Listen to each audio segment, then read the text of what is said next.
नमस्कार। ज्वलंत मुद्दों पर हमारी राय में आप सभी का स्वागत करता हूं। मैं हूं राजीव।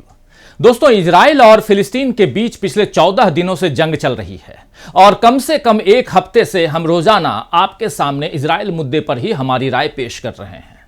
रोज सोचता हूं दोस्तों कि आज शायद इस मुद्दे पर चर्चा की जरूरत ही न पड़े, लेकिन ऐसा हो ही नहीं रहा है। सोचिए, जिन लोगों को लगातार जंग के माहौल में रहना पड़ रहा है, जिनके कान रॉकेट और बमों की आवाजें सुनने के आदी हो गए हैं, उनका जीवन किस तरह का बन गया होगा। इस मामले में राहुल गांधी ने एक बड़ा बयान दिया है। राहुल ने कहा है कि गजा में बच्चों सहित हजारों निर्दोष नागरिकों की जान ली जा रही है और उनके भोजन, पानी और बिजली को काटकर लाखों लोगों को सजा दी जा रही है, जो बड़ा अपराध है। हमास ने निर्दोष इजरायलियों की जान ली और बंधक बनाना भी एक अपराध है और इसकी भी निंदा की जानी चाहिए। इजराइल और फिलिस्तीन के बीच हिंसा के चक्र को समाप्त किया जाना चाहिए। तो राहुल गांधी दोस्तों कह रहे हैं कि हिंसा का चक्र रुकना चाहिए, लेकिन यहां तो हमलों का दायरा ही बढ़ता जा रहा है। अभी गजा के अस्पताल पर रॉकेट के हमले की गूंज शांत भी नहीं हुई थी कि अब एक ऐतिहासिक चर्च को इजराइल ने निशाना बना लिया है। इस हमले के बाद इजराइल के विरोध का दायरा दुनिया में और बढ़ेगा, यह तय मानिए। वैसे भी इजराइल के खिलाफ अब कई जानी मानी हस्तियों ने आवाज उठाना शुरू कर दिया है। आप इस वीडियो में देखिए कि मशहूर सिंगर मैडोना ने किस तरह निर्दोषों को मारने के खिलाफ एक पावरफुल भाषण दिया है। मैडोना ने यह भी कहा है कि हमें यह नहीं भूलना चाहिए कि हम सब इंसान हैं। वो हमारे दिलों को तोड़ सकते हैं, लेकिन हमारे जज्बे को खत्म नहीं कर सकते। इससे पहले अमेरिकन मॉडल जीजी हमीद ने भी लिखा था कि मेरी संवेदनाएं इस अनुचित त्रासदी से प्रभावित सभी लोगों के साथ हैं और हर दिन इस संघर्ष से निर्दोष लोगों की जान चली जाती है, जिसमें से कई बच्चे हैं। फिलिस्तीनी संघर्ष और कब्जे में जीवन के प्रति मेरे मन में गहरी सहानुभूति और शोक है। यह एक जिम्मेदारी है जिसे मैं प्रतिदिन निभाती हूं। मैं अपने यहूदी मित्रों के प्रति यह स्पष्ट करने की जिम्मेदारी भी महसूस करती हूं, जैसा कि मैंने पहले भी किया है। हालांकि फिलिस्तीनियों के लिए मेरी आशाएं और सपने हैं, लेकिन उनमें से किसी में भी यहूदी व्यक्ति को नुकसान पहुंचाना शामिल नहीं है। तो जीजी हमीद की इस पोस्ट के बाद उन्हें और उनके परिवार को खत्म करने की धमकियां मिल रही हैं। जीजी के इस पोस्ट को अभिनेत्री सोनम कपूर ने भी अपने इंस्टा अकाउंट से शेयर किया है और इसके अलावा सोनम कपूर ने इस पोस्ट के अलावा अलग से भी लिखा है कि हिंसा किसी भी चीज का समाधान नहीं हो सकती। अहिंसा और सत्य अविभाज्य है और एक दूसरे पर आधारित है। हम कभी भी इतने मजबूत नहीं हो सकते कि विचार, वचन और कर्म से पूरी तरह अहिंसक हो सकें, लेकिन हमें अहिंसा को अपने लक्ष्य के रूप में रखना चाहिए और इसकी दिशा में मजबूत प्रगति करनी चाहिए। सोनम कपूर जैसी हिम्मत और संवेदनशीलता अगर फिल्म, कला और खेल से जुड़ी बाकी हस्तियां भी दिखाएं दोस्तों, तो अहिंसा के लिए माहौल बनाने में मदद मिले। लेकिन अभी तो आलम यह है कि जो शांति की बात करे उसे आतंकियों का समर्थक बताया जा रहा है। कम से कम शरद पवार पर जिस तरह बीजेपी ने हमला बोला है, उससे यही लगता है। आइए पहले आपको बताता हूं कि शरद पवार ने आखिर कहा क्या है। दरअसल शरद पवार ने फिलिस्तीन का समर्थन करते हुए हाल ही में कहा था कि भारत 100% इजराइल के साथ नहीं है। पीएम मोदी द्वारा इजराइल को समर्थन दिए जाने के मुद्दे पर पवार ने कहा था कि यह एक सेंसिटिव मुद्दा है। इस मुद्दे पर सोचते समय हम अफगान, यूएई और गल्फ देशों की भावनाओं को नजरअंदाज नहीं कर सकते।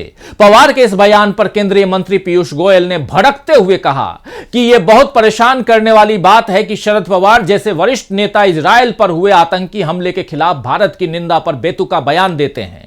दुनिया के किसी भी हिस्से में आतंकवाद के खतरे की सभी रूपों में निंदा की जानी चाहिए। गोयल ने यह भी कहा कि एक व्यक्ति जो भारत का रक्षा मंत्री और कई बार मुख्यमंत्री रहा है, वह आतंक से संबंधित मुद्दों पर इतना अनौपचारिक दृष्टिकोण रखता है। गोयल ने यह तक कह दिया कि शरद पवार उसी सरकार का हिस्सा थे जिसने बटला हाउस एनकाउंटर पर आंसू बहाए और भारत की धरती पर आतंकी हमले होते हुए भी सोते रहे। गोयल ने आगे कहा है कि इस मानसिकता को रोकना होगा। मुझे उम्मीद है कि पवार जी कम से कम अब पहले राष्ट्र के बारे में सोचेंगे। तो शरद पवार के बयान को पीयूष गोयल जबरन खींचकर बटला हाउस तक ले गए। इसी से समझ में आता है दोस्तों कि बीजेपी के असल इरादे क्या हैं। वैसे दलित नेता उदित राज ने बीजेपी को बता दिया है कि पवार ने जो कुछ कहा वही बात अटल बिहारी वाजपेयी और उनसे पहले दीनदयाल उपाध्याय भी कह चुके हैं।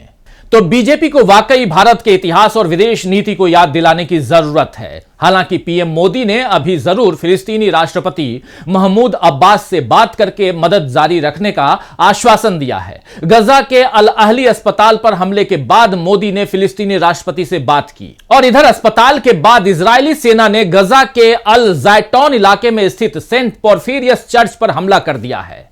इससे चर्च में शरण लेने वाले कई ईसाई हताहत हुए हैं। इसके साथ ही चर्च के कई बड़े भागों को नुकसान पहुंचा है। आइए आपको इस तस्वीर को दिखाता हूं कि जो चर्च इजरायली हमले में तबाह हो गया है वो भीतर से कितना खूबसूरत था। जरा इस तस्वीर को देखिए।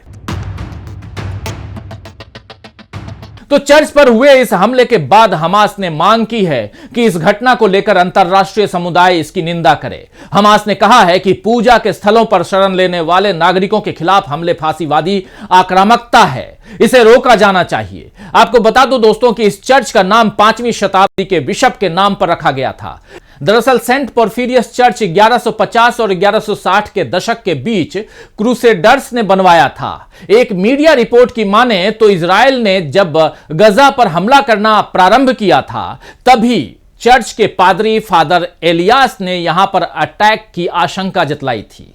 उन्होंने कहा था कि जल्द इजराइल चर्च को निशाना बना सकता है। उस समय उन्होंने कहा था कि यह एक घृणित कार्य होगा, बल्कि मानवता पर भी हमला होगा। फादर एलियास की आशंका अब सही निकली है दोस्तों। इजराइल हमास से बदले की आड़ में इंसानियत को ही खत्म कर रहा है, लेकिन उसे अमेरिका और उसके साथी देश बढ़ावा दे रहे हैं। फ्रांस ने इजराइल के सपोर्ट में एफिल टावर को नीले रंग से रंग दिया था। वहीं जर्मन चांसलर से लेकर ब्रिटिश पीएम तक सभी इजराइल जाकर अपना समर्थन दे रहे हैं। अमेरिकी राष्ट्रपति जो बाइडेन तो इजराइल जाकर बाकायदा उसे अस्पताल पर हमले के मामले में क्लीन चिट भी दे आए। और इसके बाद बाइडेन ने गुरुवार को ओवल प्रोग्राम को संबोधित करते हुए अमेरिकियों से क्रोधित राजनीति को अलग रहने और इजराइल और यूक्रेन के लिए सैन्य सहायता प्रदान करने के लिए एक साथ आने का आह्वान किया है। उन्होंने इस बात पर जोर दिया कि अमेरिका इन देशों को छोड़ने का जोखिम नहीं उठा सकता। बाइडेन के मुताबिक अमेरिका स्वतंत्रता का वैश्विक संरक्षक बना हुआ है। इसके अलावा व्हाइट हाउस से राष्ट्र के नाम एक संबोधन में बाइडेन ने इजराइल में हमास की कार्रवाइयों और यूक्रेन पर आक्रमण करने वाली रूसी सैनिकों की कार्रवाइयों को एक तरह दिखाने की कोशिश की। उन्होंने कहा है कि हमास और पुतिन अलग अलग खतरों का प्रतिनिधित्व करते हैं, हालांकि वो दोनों लोकतंत्र को नष्ट करना चाहते हैं। जो बाइडेन ने यह भी कहा कि अमेरिकी नेतृत्व ही दुनिया को एक साथ रखता है। जिन लोगों को इस बात पर संदेह है कि अमेरिका खुद को दुनिया का चौधरी समझता है दोस्तों, उन्हें बाइडेन के लफ्जों पर गौर फरमाना चाहिए। हर देश के आंतरिक मामलों में दखल देने को अमेरिका अपनी जिम्मेदारी समझता है और शांति की जगह युद्ध की आग को भड़काए रखता है। ह्यूमन राइट्स वॉच ने भी गजा पर इजराइल के हमलों की निंदा करते हुए अमेरिका और यूरोप में उसके सहयोगियों पर पाखंड का आरोप लगाया है। ह्यूमन राइट्स वॉच के उप कार्यक्रम निदेशक टॉम पोर्टियस का कहना है कि यूक्रेन के मामले में अमेरिका और यूरोप ने रूसी युद्ध अपराधी की निंदा की, लेकिन यूक्रेन पर रूस के आक्रमण के 18 महीने बाद पश्चिम गजा में इजराइल की तरफ से किए गए युद्ध अपराधों पर काफी हद तक चुप हैं। ह्यूमन राइट्स वॉच ने अमेरिका का नकाब खोलकर सच्चाई दिखा दी है। यह नकाब जितनी जल्दी उतरेगा, विश्व शांति की राह उतनी ही आसान होगी। लेकिन गजा के बाद अब चर्च पर हमला, क्या इजराइल ने कर दी है दूसरी गलती? जरा सोचिएगा। आज के लिए बस इतना ही। नमस्कार।